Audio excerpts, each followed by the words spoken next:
quiero empezar a presentar un poco, para los que no sepáis mucho, cómo ha nacido esta pedagogía, este método educativo. Veo que aquí hay gente de diferentes niveles de conocimiento en cuanto a mi proyecto, porque me he encontrado con la gran sorpresa de una maestra, una gran maestra, que ha sido mi alumna, que es Carmen, que ha estado 2 veces en mis cursos de pedagogía transformadora, porque la primera vez le gustó tanto, según ella, después tú vas a hablar también, que repitió, y además ella me ha traído a sus alumnas que han venido aquí porque están leyendo este libro mío, una maestra en Katmandú, 30 años después. Siéntese, señora, por favor. Ay, sí, sí. Siéntase cómoda. Sí, sí, por favor. Oh, ¿te sientas tú aquí? No, bueno, esta era una posición privilegiada para la cámara, pero si no le molesta... No, a mí no me molesta. Sí, vale, es que yo voy organizando sin saber, ¿eh? Sí, yo lo mío. Pues estaba diciendo que están leyendo este libro y pienso que poco a poco el magisterio y las aulas de otros centros educativos tendrían que ir incluyendo otras historias de maestras y maestros y profesionales que hemos vivido la educación de otro modo o tenemos otras tendencias e ideas.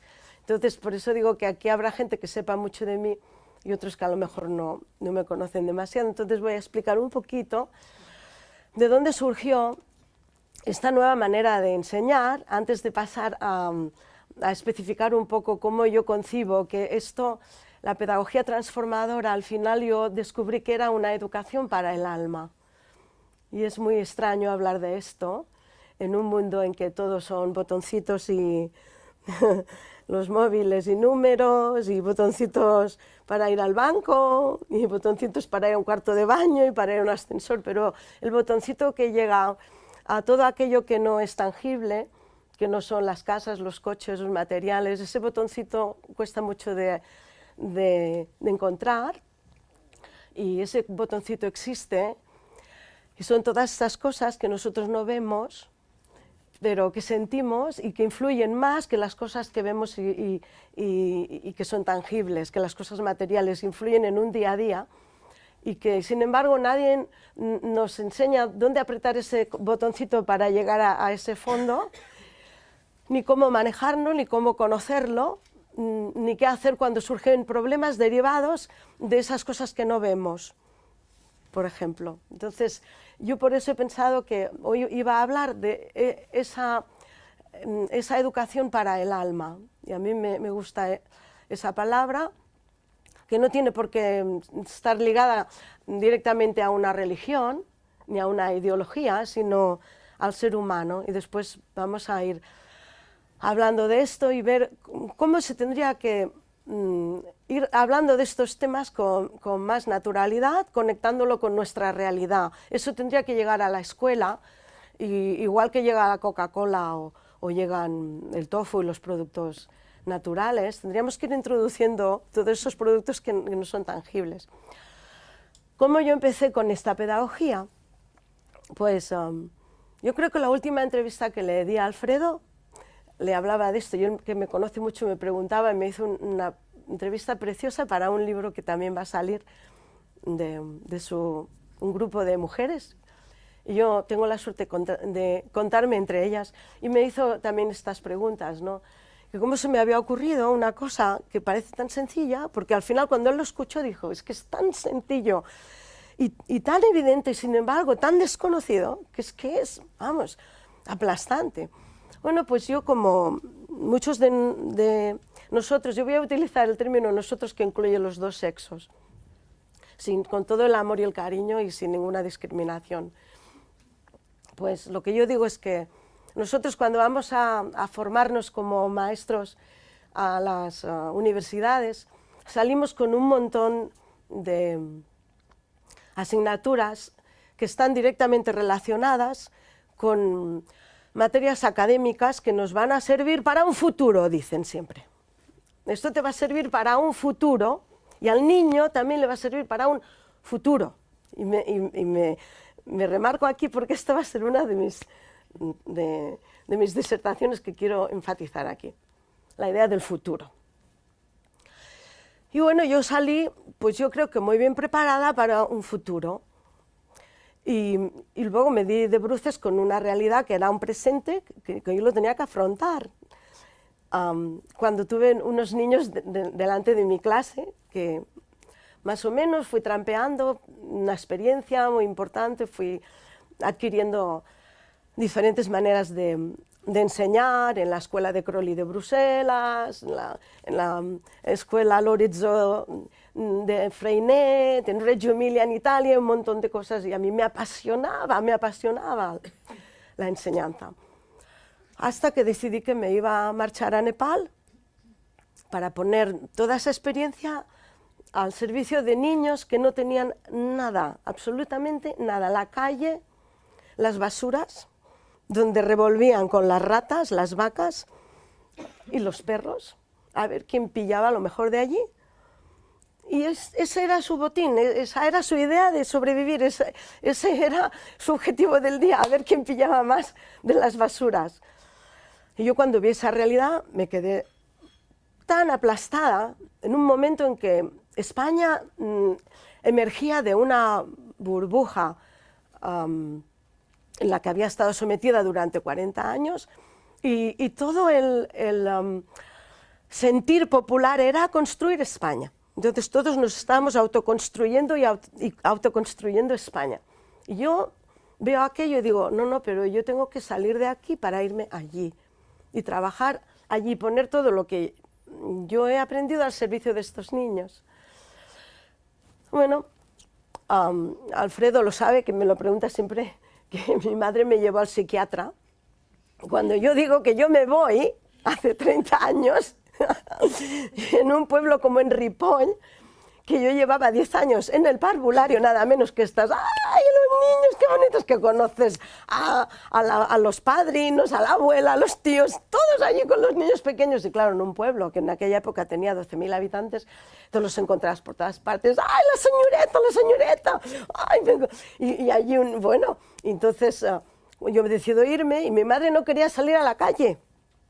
Decía, tú has traído una perdición a la familia, tú estás loca, tú no estás buena, tú no estás buena. Mira que con lo que te ha costado, hija mía, que nos ha costado, ay, la que estás formando, ay, la que estás formando, que yo no puedo ni salir a la calle, mira, que me para toda la gente, que tú no estás buena, tú dices que te vas ahí y has dejado todo, mira, el trabajo, todo, pero ¿tú dónde dices que te vas? Mi madre eso, para que veas el contraste de ideología. Y que me para la Vicenta, que me para la María, el Felipe, me están parando todos, que yo estoy, que no puedo ni salir, estoy mala, mira cómo estoy de mala. Y un día me dice, yo tengo que ir al médico y tú me vas a acompañar, que me vea ese hombre, a ver si me da una pastillita o algo que se me quite, que nada más que me dan las ganas de llorar, decía mi madre. Y me lleva al médico con ella. Cuando estoy allí con el doctor Pujiula, le dice al doctor Pujiula que me mire la cabeza, que esta niña no está buena. Le ha entrado una cosa que dice, digo yo, mamá, ¿qué dices? A mí no me pasa nada. El médico la miraba y ella me miraba a mí, que no sabía. Y el médico dice, bueno, ¿aquí quién es? Digo, mamá, que a mí no me pasa nada. ¿Cómo que no? Tú cuéntale a este hombre lo que tiene, ya verás cómo este hombre se cae de la silla. Vamos, tú se lo cuentas bien contado, ya se lo contaré yo, que viene y fíjate tú con lo que nos ha costado. Mire usted, doctor. Y esto y lo otro, empieza mi madre a hablar. Claro, inmigrante andaluza en Cataluña, como ella se casó con un catalán y luego toda su vida allí para luego que su hija, que tiene una carrera universitaria, lo deje todo y se vaya, que no se entendía el concepto. Y pobre mujer sí que estaba... No, total, que yo empecé a hablar, dice el médico, bueno, usted no se preocupe, yo la miro a su hija, digo, pero a mí, ¿por qué me tiene usted que mirar? Si yo no, vamos, es que esto es irrisorio. Mira, mamá, mira, si yo lo sé, no vengo, claro, por eso te he traído, porque tú no estás buena, ¿cómo vas a venir tú? Total, que se pone el hombre conmigo, digo, hay que ver en las que me tengo que ver encima, y a este hombre vengo a contestarle, acabo un rato, llama a mi madre, dice, mire, yo llevo muchísimos años, dice, estudiando la mente de la gente, dice, Y su mujer, dice, su hija tiene la cabeza muy clara, ¿eh? Dice, ¿cómo? ¿Tú qué las contaste, hombre? ¿Tú qué las contaste, hombre? Ya se lo contaré yo a usted, mire. Dice, no, señora, yo ya la entiendo. Dice, bueno, pero ¿cómo que dice que se va? Dice, sí, se va. Y ella lo tiene muy claro. Y mi madre desde la puerta, me acuerdo de la puerta, le decía, usted no le podía dar una pastillica que se le quitara a esta mujer esa cosa que se la metió en la cabeza.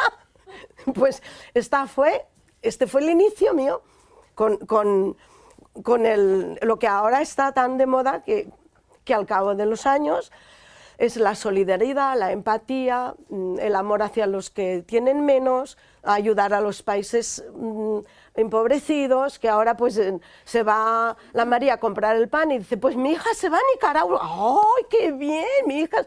Han sido 30 años en que yo he tenido que estar luchando al principio para dar salida a un sentimiento que yo tenía, que creía que era ese, ¿no? Yo me fui allí pues pensando además, con un ego así de grande, que yo tenía mucha formación y que yo llegaría allí, pim pam, y aquello iba a ser, bueno, que allí los niños se iban a poner como cotorros a aprenderlo todo y que aquí... Y claro, me di de bruces también con el tipo de enseñanza que nos enseñan en las universidades y en la sociedad en general, que solo educa contenidos académicos, técnicos, intelectuales, pero no educa la mente ni el alma, ni las emociones ni el corazón. Y entonces, con aquellos niños tan diferentes, para quienes yo me había preparado durante 3 años, porque yo me fui de mi casa, todo esto me fui de mi casa, lo dejé todo, mi piso, mi coche, todo, me fui a Barcelona y me puse a trabajar de asistenta, de sirvienta en una casa. Y mi madre, ¡ay, por Dios! ¡Uy! Ya te decía que tú no estabas buena. ¡Oye, a quien se le diga que has dejado el colegio! Escucha, que has dejado la escuela y se ha puesto... Tú no estás buena, que te has puesto a servir. Ahora te has puesto tú a servir con una carrera que tienes, vamos, que venga Dios y lo vea, que tú que se te lleven los demonios, decía mi madre. Y claro, yo no entendía. Y yo me preparé, me fui a Barcelona para aprender la lengua nepalí. La lengua nepalí. Llegué allí, me había preparado el máximo. Pero llegué allí y ninguna preparación me servía, porque los niños hablaban todos pues idiomas y dialectos diferentes, pertenecían a diferentes estratos, digamos, unos eran tibetanos, otros inmigrantes de Ladakh, o de Sikkim, o de Bután, y así todo, ¿no? Y cada uno venía con su historia. Y además que lo que yo les proponía, yo dije, bueno, entonces voy a intentar hablar con gestos. Y les decía, venid, y se me iban para atrás, porque esto significa vete para atrás. Ahí hay una madre adoptiva, que usted me entiende lo que yo le estoy diciendo, una señora preciosa que ha venido con una hija adolescente que tiene de Nepal, que usted me entiende que hay cosas que no. Decía, ven, y los niños iban para atrás. Y como están acostumbrados a repetir todo, porque aprenden repitiendo, cuando yo les hablaba les decía, pues no sé, my name is Vicky. Dije, pues vamos a hablar en inglés, así no... Y me repetían todos, my name is Vicky, todos a la vez. Y yo les decía, ¡no! Y me decían todos, ¡no! Digo, pero bueno, ¿yo qué voy a hacer? Yo me tiraba de los pelos. Y yo, la señora gran preparada, con unos títulos así de grandes, yo allí me quería morir. Digo, es que me voy a cortar las venas, es que no sé qué hacer. Bueno, estaba loca, me quedé loca. Dije, ¿y ahora qué hago? Lo he dejado todo, estoy allí... No entendía nada, nada es nada. Empecé a prepararme cosas académicas. Lo que tuve que hacer es sentarme en un rincón, observar y aprender de ellos. Primero aprender yo de ellos. De ellos. Es decir, que ellos fueron mis maestros, los primeros que yo tuve que aprender. Y luego cuando ya empecé un poquito a cogerle el tranquillo y a hacer actividades, toma, me doy otra vez de bruces, con ese gran contraste cultural que había, que a lo mejor decía, y venga, vamos a aprender el padre, niños pequeñitos, parvulario, la familia, el padre, la madre, el no sé qué, venga, di el nombre de tu padre, Chiring, Pemba, Norbu, ¿qué? No, tu padre, no, y volví a repetir 3, 4, 5, digo, pero ¿y esto? ¿Esto de dónde sale? Pues a lo mejor era un sherpa de la zona de Langtang, que hay muchos sherpas que todavía tienen el patrimonio controlado, porque una mujer se casa con todos los hermanos de la familia y entonces así no dividen las tierras. Y claro, lo que aquí te funciona como el papá, la mamá, el abuelo, la familia, allí no, nada, allí ya se te queda una cabeza y te quedas loco.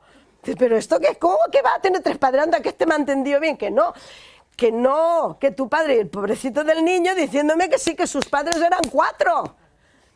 Y era una cosa, era como, vamos, una locura, decir, y ahora me tengo que volver a preparar la elección de la familia, primero aprendiendo estos, a saber lo que tienen por ahí, a quien llaman.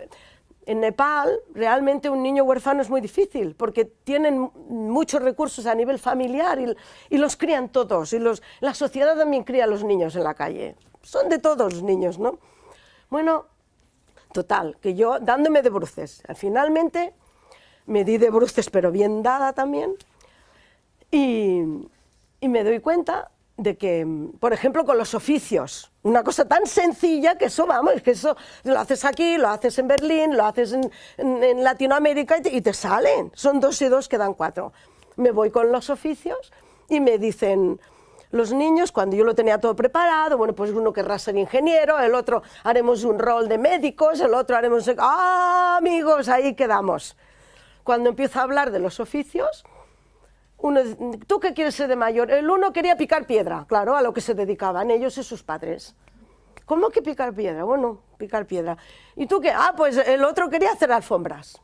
Bueno, si es artesanal. El otro iba a ser de culi, lo que le llaman transportando mercancías en sus espaldas. El otro decía que ellos solamente cosían. Yo decía, pero... ¿tú no quieres ser médico, por ejemplo? Decían, me convencían a mí, niños de 5 o 6 años, me convencían. ¡No! Me decían, nosotros los parillar no podemos ser médicos, no debemos, el no puedo, los 3 venenos de la mente. No puedo, no debo, no merezco. Yo me quedé, yo cada día, yo de verdad me quedaba loca, digo, ¿qué? ¿Cómo que no podéis? No.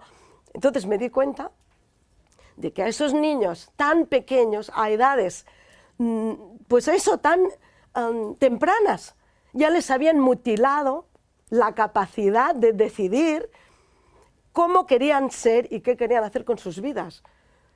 Eso es un crimen, es el peor crimen que le pueden hacer a un ser humano, porque te mutilan un órgano que no estudiamos y que es el principal y que es el más importante, que es la mente, la capacidad creativa. Le quitan a un niño toda la posibilidad que tiene de crear su propio mundo, de soñar, de jugar, incluso con la fantasía. No saben jugar estos niños, no les dejan. Yo esto me hizo tanto daño que yo me hinché de llorar. Yo recuerdo aquel día de la elección de las profesiones que quería tirar la toalla. Dije, no, esto no, ¿cómo puede ser esto? ¿Y ahora qué hago yo? No puede ser. Entonces les fui preguntando, los que nacen en una casta están marcados de por vida. Marcados físicamente, marcados por su apellido, que lo dice la casta, marcados por el atuendo que les obligan a llevar, marcados por los piercings que tienen que llevar las mujeres, marcados por los tatuajes que tienen que llevar todos para que se sepa que son de la última casta de los pies, o que son los intocables, sin casta. Entonces a mí aquello me sublevó. Yo dije, pero ¿yo cómo lucho contra esto? ¿Cómo puede ser que a un niño de 5 años ya le hayan mutilado? Es como si le hubieran cortado un brazo o las 2 piernas. Esa es la educación para el alma. Esa es la educación que no se ve y que se educa, y nadie nos ayuda a analizar cómo nos han educado para esto, pero que se hace igualmente, aunque nosotros no seamos conscientes. Todas las educaciones tienen un sentido. No hay educación neutral. Los que educan de esta manera saben por qué lo hacen. Más fácil de manipular una mente de este tipo. ¿Dónde va a parar? ¿Dónde va a parar? Que te digan lo que puedes y lo que no puedes. En Nepal haces así, tiras de una cuerda, te vienen millones. Tiras de otra, porque todos se cogen a esa misma cuerda. Entonces yo aquello me horrorizó tanto, que empecé a estudiar algo que nunca me habían enseñado en las universidades. empecé a estudiar cómo se forma la mente de un individuo desde pequeño, cómo se estructura el pensamiento, de dónde salen esas ideas preconcebidas ya, sin que nadie te las haya inculcado directamente desde un libro, por ejemplo, pero venían de la familia y de la sociedad. Y luego ya se encargan con el currículo educativo de que todo lo demás encaje en esas bases.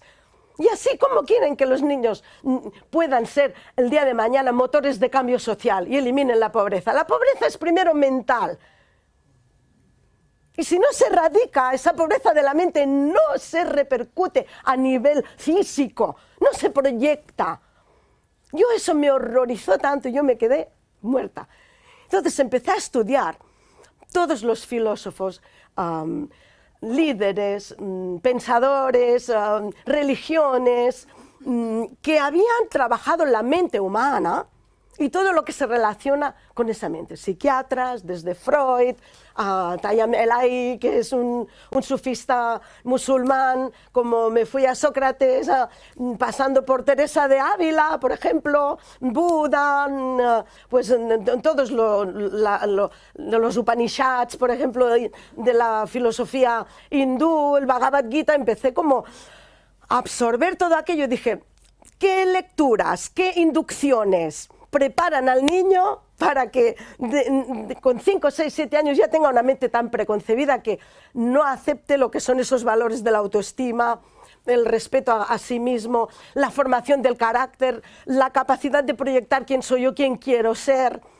Todo eso nos viene inducido por una serie de creencias que nos las van metiendo así poquito a poquito, y que llega un día en que no sabemos por qué, pero actuamos de una determinada manera, que cambiar aquello es casi imposible, a no ser que lo pongas ya en cuestión y empieces a reeducarlo.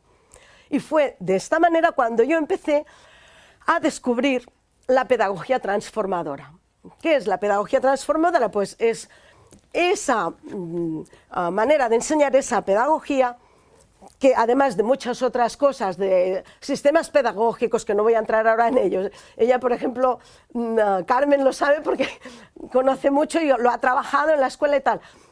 Además de trabajar de un modo determinado, asignaturas académicas muy necesarias, trabaja en una asignatura más, que es el conocimiento de la mente humana. ¿Qué es la mente? ¿Cómo funciona? Y cómo esa mente crea un impacto definitivo en las vidas de cada individuo, en la sociedad inmediata, pasando por la familia. Bueno, pues empecé a trabajar con eso y me di cuenta de que todos nosotros, cuando queremos aprender algo, en las escuelas o incluso en casa, si tú quieres cocinar, tienes una cocina y tienes todos los elementos allí a punto para cocinar en casa, ¿no? ¿Qué quieres ver la televisión? Pues tienes allí una sala. ¿Qué quieres leer? Tienes allí tu biblioteca y hay unos espacios. En la escuela, ¿qué pasa? El que quiere estudiar ciencias, pues tiene un laboratorio, se va allí y estudia. El que necesita computadoras para aprender informática, pues las tiene. O, bueno, pues los gimnasios, todo eso. ¡Ah, amigos! Pero ¿qué pasa cuando tú tienes un conflicto, un problema, un desarreglo emocional, una tristeza, algo que no congenia, que tú no puedes seguir ese día en la clase porque te has peleado con alguien, porque no sabes responder a los estímulos que se te exigen, porque no sabes responder educadamente al que es tu adversario, porque no eres limpio y lo tiras todo al suelo, porque eres un perezoso y no has conseguido hacer lo que te piden, porque tienes apatía, porque no tienes buena relación con el vecino.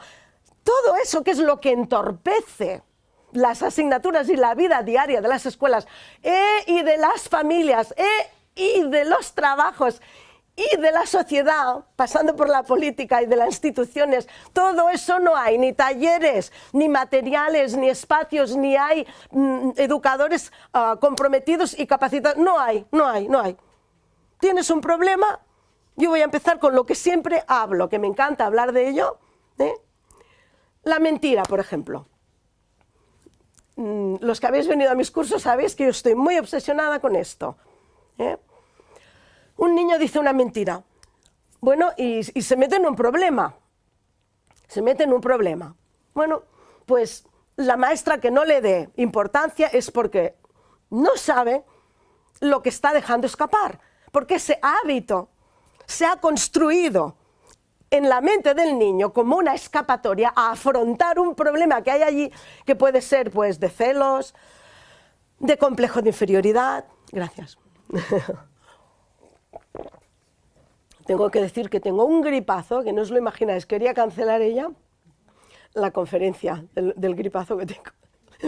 Pero lo hago, porque saco la energía, porque es un entreno, es lo que os intento decir, es un entreno, ¿no? Bueno, pues esa mentira es un termómetro que nos dice, no he podido afrontar los celos que te tengo, no he podido afrontar la dominación que tú ejerces sobre mí, no he podido afrontar que te he robado algo, cuando no podemos afrontar, mentimos. Y eso es un patrón que la mente ha construido durante mucho tiempo, que nos ha funcionado y nos ha evitado entrar en conflicto o afrontarnos con de verdad el sentimiento y la emoción que tenemos. Esa mentira lleva el mismo tiempo a incrustarse en nuestro terreno mental, en nuestro espacio mental y emocional. Lleva el mismo tiempo y el mismo nivel de seriedad que el tiempo que nosotros dedicamos a aprender a leer y a escribir. Por ejemplo, si yo ahora os digo a uno de vosotros que salga aquí, pues nosotros escribimos de izquierda a derecha, de izquierda a derecha. Si yo ahora vengo y le digo a un señor aquí que empieza a escribir de derecha a izquierda, le va a ser imposible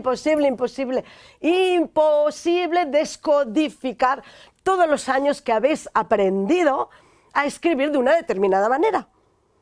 De la misma manera que es un ejercicio sistematizado, que habéis tenido horas cada día en vuestra juventud, empezando por el parvulario, luego la primaria, hay un aprendizaje sistematizado para que lleguéis a un nivel de leer y escribir en preescolar, aprendéis, tenéis horas.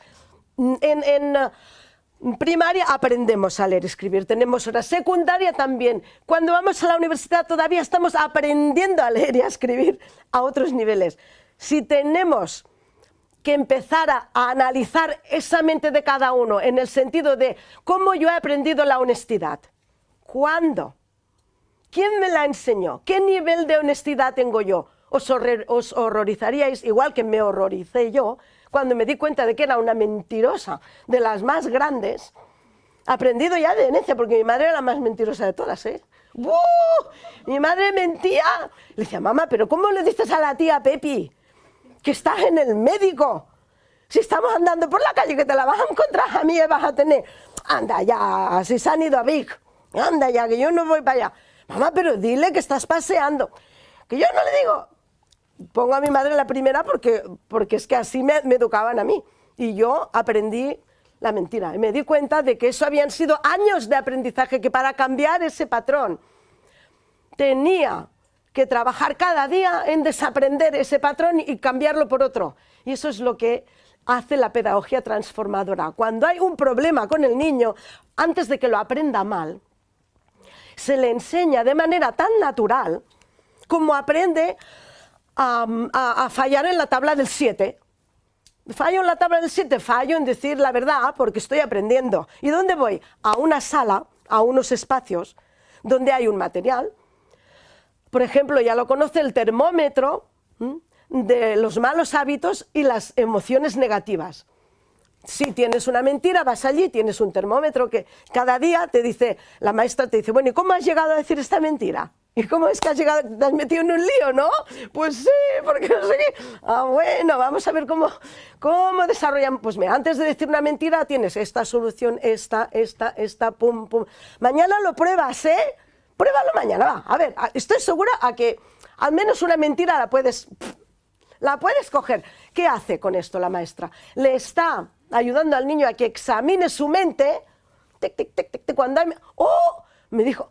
a ver, esta mentira, ya la he dicho, bueno, la segunda, tic, tic, tic, tic. Si nadie te lo hace ver, tú no tienes idea ni de lo que hablas, ni de lo que... ¿Qué pasa? Que te estás estudiando, mira, el pensamiento, la palabra y las emociones al mismo tiempo. Esa es la educación para el alma. Eso es lo que nos llevamos después de la muerte. Esos son los aprendizajes que se notan y que crean una energía diferente, evolutiva. ¿Qué pasa? Que el día siguiente el niño tiene un cajón con una varilla, con bolas, ella lo ha visto, bolas que se insertan, bolas con una cara alegre si ha conseguido vencer a la mentira. ¿Qué le ponemos? ¿La cara alegre o la cara triste? La cara alegre. Pues ya es 30 días, 31 días, cada día. El niño va pensando que uno está trabajando la tabla del 7, pero él está trabajando sus hábitos para mejorar, pues en este caso la honestidad. Como estas hay muchas actividades materiales a nivel individual, a nivel colectivo y también a nivel de la comunidad, porque muchas veces los padres tienen que venir a la escuela y trabajar con los hijos, porque ya viene, porque ves que a la madre es la que le ha dicho la mentira, entonces tienes que traer a la madre para que trabaje. Esa es la nueva propuesta educativa, donde tienen que entrar todas estas actividades que trabajan con la formación de las virtudes, la formación del carácter, la formación de los hábitos, las relaciones entre las personas y todo lo que tiene que ver con eso, con la capacidad creativa que tiene el individuo a través de la observación de la mente humana. Y lo he resumido mucho porque si no estaríamos hablando esta mañana y quiero hablar concretamente de las muchas actividades que tengo. Una que yo le llamo conciencia mental. Pero antes de eso, quiero ligarlo a un tema que quiero que de verdad seáis mis embajadores. Si vosotros creéis en ello, que seáis mis embajadores. Vuelvo a pillar la historia de que, bueno, esto para que el niño el día de mañana, educar para el futuro, educamos a las maestras para que el día de mañana, cuando vayan a las escuelas mañana, puedan hacer, y claro, los niños en su día a día de la escuela y de sus casas, ese mañana no lo entienden, primero porque muchos niños no tienen la proyección suficiente a nivel cognitivo y de desarrollo intelectual como para entender el mañana, porque hay niños pequeños que no tienen el concepto del tiempo, no te lo saben ni explicar. Y ellos viven lo suyo, se tocan el cuerpo, se achuchan, se ven, comen, y el mañana es una cosa muy abstracta que vendrá cuando tengan un nivel evolutivo ya y una etapa, ya para empezar ahí. Pero segundo, es que ese educar para el mañana anula la responsabilidad de vivir hoy. Porque hoy, ¿qué le pasa al niño de hoy? ¿Qué le pasa al niño de hoy? Él tiene que ser educado para que lo pueda utilizar hoy, el día de hoy, y tomar conciencia y responsabilidad de lo que está pasando hoy y entenderlo, porque si no, estamos educando esquizofrénicos.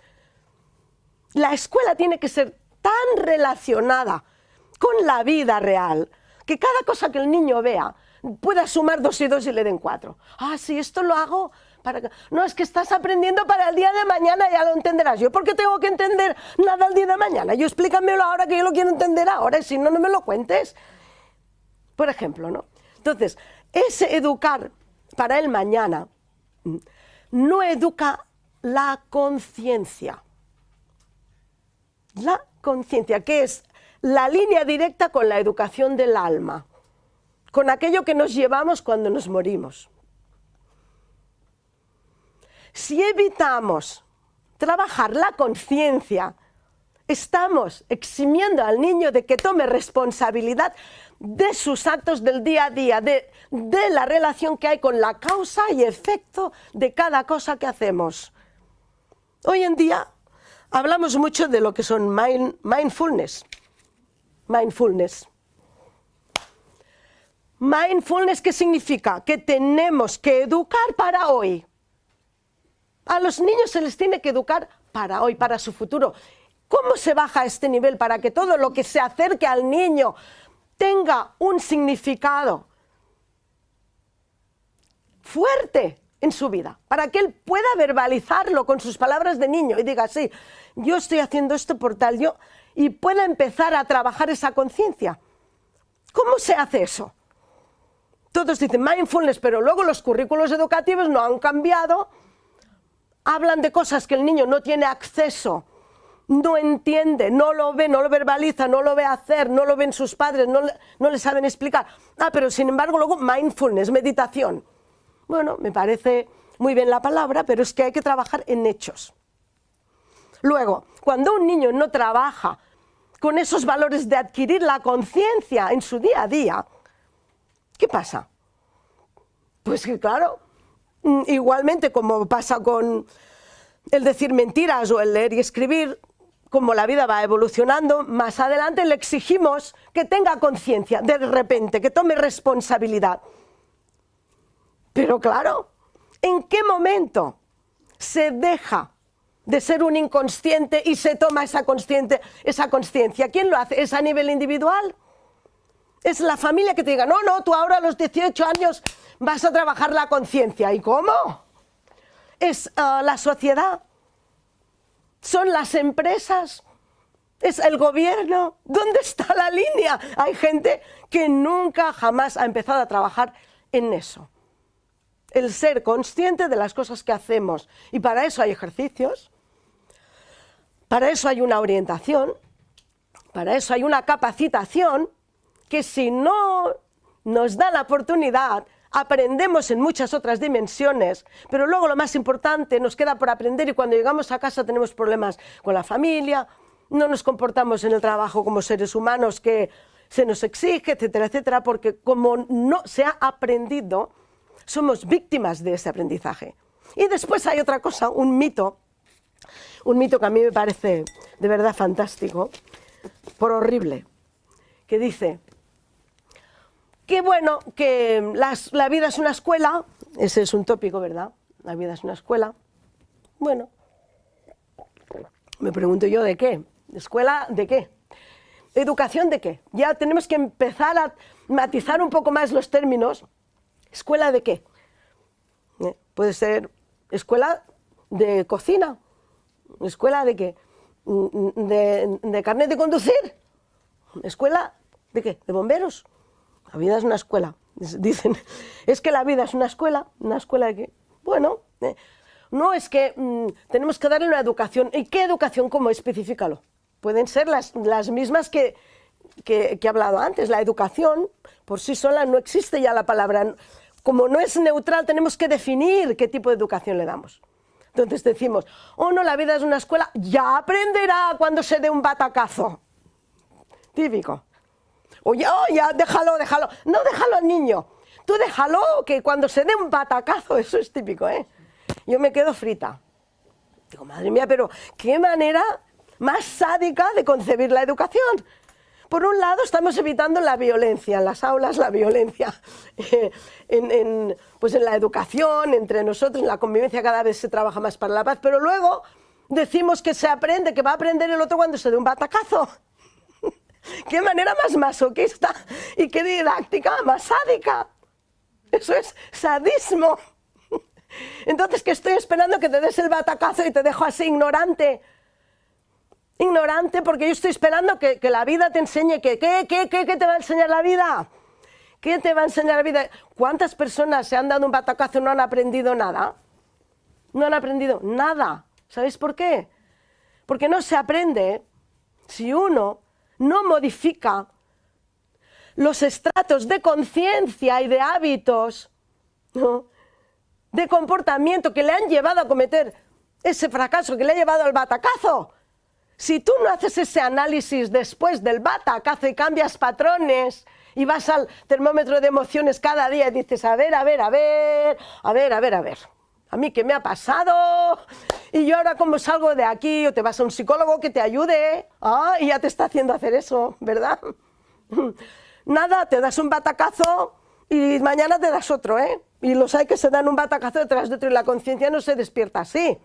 ¿Para qué esperar? Mi pregunta es, ¿para qué esperar a darnos batacazos cuando podemos trabajar en todos estos elementos y que es una obligación del gobierno, de todos los gobiernos del mundo, de incluir estas disciplinas dentro del currículo educativo, para que aprendamos a educar lo invisible, que es lo que más nos perjudica, porque si os fijáis, todos los problemas que estoy escuchando desde que he venido, es que me caigo para atrás, de verdad.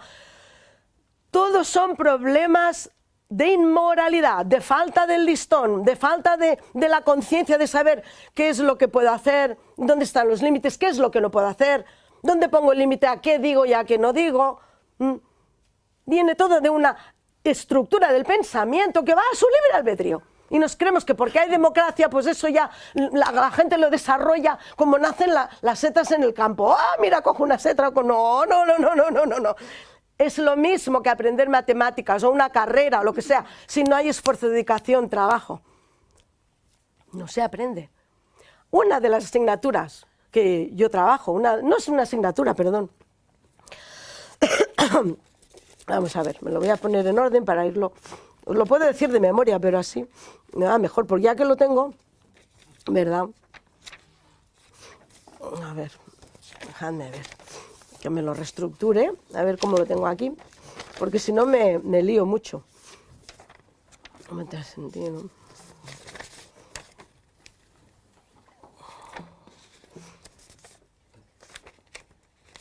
Esto ya lo hice.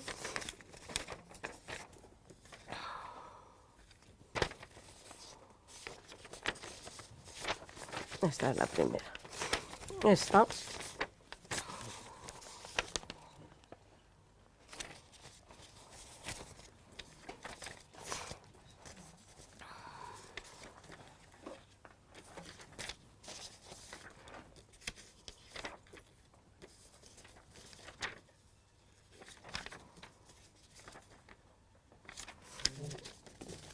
Así descanso un poquito la voz, porque... Id pensando, no. Id pensando las preguntas. Yo termino esto y luego habláis vosotros, ¿eh?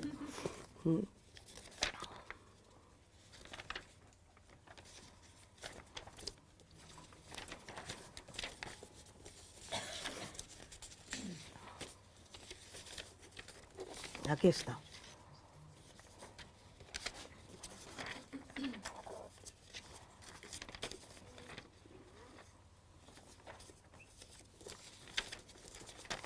Es que tengo cosas que os quiero decir que no se me escapen, y así. Bueno, tenemos muchísimas actividades, los que han seguido mis cursos lo saben, pero hay una que yo le llamo conciencia mental, que es precisamente lo que sería la idea de adquirir mindfulness, esto que está tan de moda. Esto no se adquiere poniéndose así por la mañana un ratito, ¿eh? No. Es mucho más complicado, hay que aplicarlo durante todo el día y cambiar los conceptos que nos alejan de esa percepción del estar presentes. ¿Y eso cómo lo consigo yo? Hay una actividad que yo le llamo conciencia mental. Después de cada asignatura, imaginaros que han hecho matemáticas los niños, o ciencias, o yo qué sé, geografía. Yo les hago 7 preguntas. Les hago 7 preguntas. Con esas 7 preguntas estoy estructurando su mente, ¿verdad que sí, Carmen? A ti te encantó eso, ¿eh? Te encantó eso. Estoy estructurando su mente para que adquieran esas herramientas, esos elementos que les van a permitir hacer el ejercicio de analizar cómo funciona mi mente. Yo domino mi mente, yo dispongo de ese dominio para hacer lo que yo quiero, lo que yo creo que debo hacer, y no me dejo influir por nada de lo que hay a mi alrededor, sino que soy yo con mis conceptos y mis creencias, y me autoanalizo 5 veces al día, 7 veces al día, cada vez que se hace una asignatura. Después la maestra le pregunta, lo primero, ¿cómo te has sentido? Imagínate, el niño, ¿cómo me siento? ¿Cómo me siento? Hay niños que se sienten muy mal en las clases, muy mal. ¿Por qué? O en las casas, con las familias. ¿Por qué? Porque no tenemos en cuenta de que a veces con nuestro lenguaje hacemos comparaciones con sus amigos, con sus hermanos, de que a veces con nuestra manera de la mente, la conciencia, se les va para otro lado. ¿Qué pasa? Que a lo mejor en este caso la niña se da cuenta de que las actividades muy positivas pues le impiden, o con mucha excitación, o lo que mucho le gusta, le impiden estar presente en un momento en que a lo mejor es necesario para ella. Pero puede ser también lo contrario.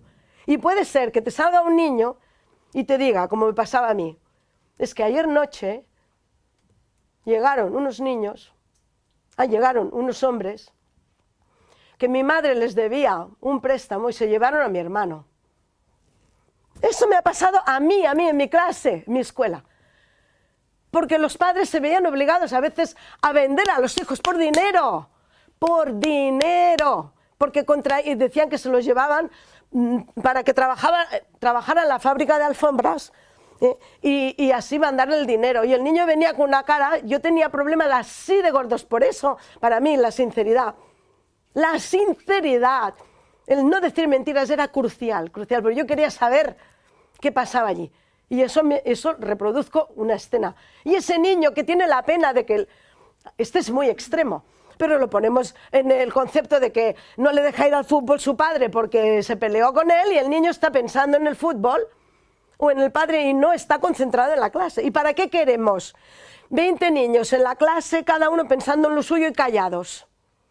O haciendo cosas que no reproducen, que no son significativas, que no les tocan, que no es el presente. Entonces, si el niño se puede levantar y decir, pues mira, he aprendido sobre mí que tengo que aprender a controlar los pensamientos negativos o las emociones negativas, aunque sea durante 10 minutos, porque en este momento me fui. Tú estás educando a ese niño para que esté consciente en el momento presente. Otra pregunta. ¿Cómo has aprendido? Fijaros esta, Fijaros esta. ¿Cómo has aprendido? Jugando, escuchando, hablando, escribiendo, viendo una película, memorizando, haciendo grupos, andando, trabajando con las manos. Si tú acostumbras al niño que 4, 5, 6 veces al día se haga esta pregunta, ¿cómo llega el aprendizaje? ¿Cómo se adquiere la sabiduría? ¿Cómo yo me nutro? Lo estás haciendo un individuo independiente del maestro. No necesita el maestro para adquirir la fuente de conocimiento. Que le da lo mismo que esté allí el maestro que esté Mickey Mouse. Que él puede aprender y le estás dando el camino al aprendizaje en el cual el maestro se convierte en una guía cuando el niño se pierde, pero que ya no es el maestro el origen que le abre la cabeza y le mete, sino que le estás haciendo, educándolo para la libertad de pensamiento. Yo puedo aprender así, mira, yo he aprendido así, analizando todo un proceso y le estás haciendo partícipe de su propio proceso de aprendizaje. Y a mí me importa un bledo que la maestra me ponga un 3, un 5 o un 10, porque yo estoy orgulloso de lo que yo he aprendido, porque yo sé cómo lo he aprendido, sé dónde estaba, sé lo que ha pasado y sé qué es lo que estoy aprendiendo ahora, que sé la consecuencia. Muy importante esta. Muy importante. Otra, la penúltima. Esta para mí la más importante. La penúltima. Y ya voy acabando, no voy a hablar mucho más. Tengo una cosa muy importante aquí. ¿Vamos bien de tiempo? Bueno. Esta para mí es la más importante.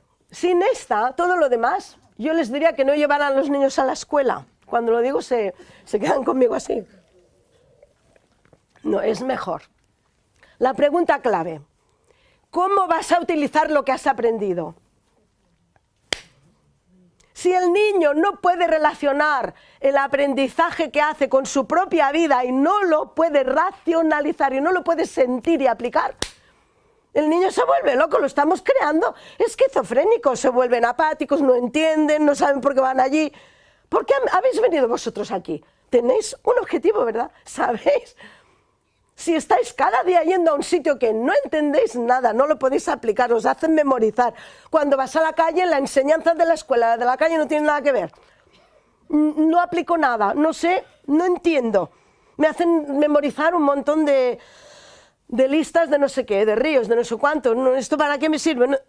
Claro, el niño, claro que hay suspensos y hay fracaso escolar, porque los niños están sanos, tienen su cabeza sana. Y mira, el cerebro, por suerte, es una herramienta que va botando todo lo que no entiende y todo lo que no puede acumular, porque tiene también una bolsa de basura para tirar y tiene una papelera de reciclaje y lo tira. ¿Te acuerdas las bolsas de basura que venía y lo tira? Gracias a Dios, porque es que claro, igual que evacuamos el estómago, que si no, imagínate que todo lo que hubiéramos comido desde el primer día lo tuviéramos aquí. Es que no podríamos con ello, pero intelectualmente y emocionalmente también evacuamos, gracias a Dios. Entonces, ¿qué pasa?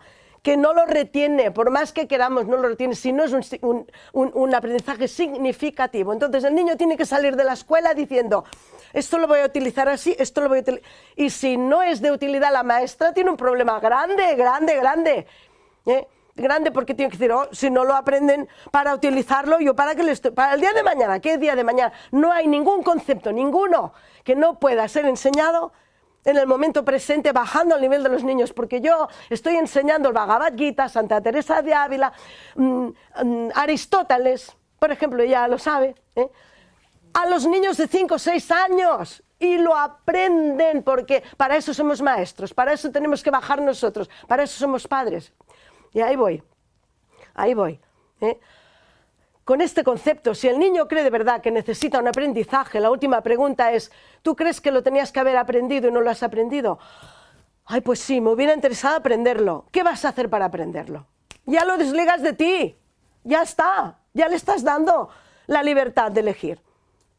¿Y qué pasa aquí? Que la mayoría de las veces la escuela y la realidad no tienen nada que ver.